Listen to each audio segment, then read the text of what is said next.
Road మీద టైర్లు నడుస్తున్న కొద్దీ అరిగిపోతాయి. కానీ మన పాదాల అరికాళ్ళు జీవితాంతం నడిచినా, పరిగెత్తినా దాదాపు అలాగే ఉంటాయి. గమనించండి. రీఛార్జ్ చెయ్యకుండా ఏ బ్యాటరీ పనిచెయ్యదు. కానీ గుండె పుట్టినప్పటి నుంచి మరణం వరకు ఆగకుండా కొట్టుకుంటూనే ఉంటుంది.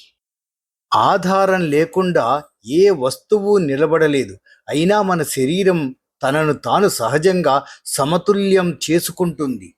ఏ పంపు కూడా శాశ్వతంగా నడవదు. అయినా రక్తం జీవితాంతం శరీరంలో నిరంతరం ప్రవహిస్తూనే ఉంటుంది. ప్రపంచంలో అత్యంత ఖరీదైన కెమెరాలకు కూడా పరిమితులు ఉంటాయి. కానీ మన కళ్ళు ప్రతి దృశ్యాన్ని వేల మెగాపిక్సెళ్లకు సమానమైన నాణ్యతతో చిత్రీకరిస్తాయండి. ఏ యంత్రము ప్రతిధ్వనిని సృష్టించజాలదు. కానీ మానవ స్వరం వేల కొద్ది పౌన పుణ్యాలను సృష్టించగలదు. అత్యంత అధునాతన సెన్సార్లు కూడా పరిమితులు ఉంటాయి.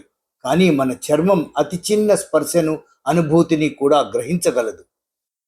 ఏ పరికరము అన్ని ధ్వనులను పూర్తిగా విశ్లేషించజాలదు. కానీ మన చెవులు ప్రతి ధ్వనిని అర్థవంతంగా గ్రహించి అన్వయించుకుంటాయి.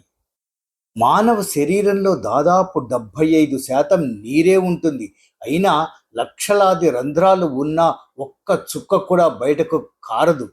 దానికి సహజ వాయువు, యోగా, ప్రాణాయామం మాత్రమే కారణం. ప్రాణాయామం అనేది సహజంగా జరుగుతుంది. ప్రాణాయామంగా చేస్తే ఇంకెంత లాభమో ఆలోచించండి.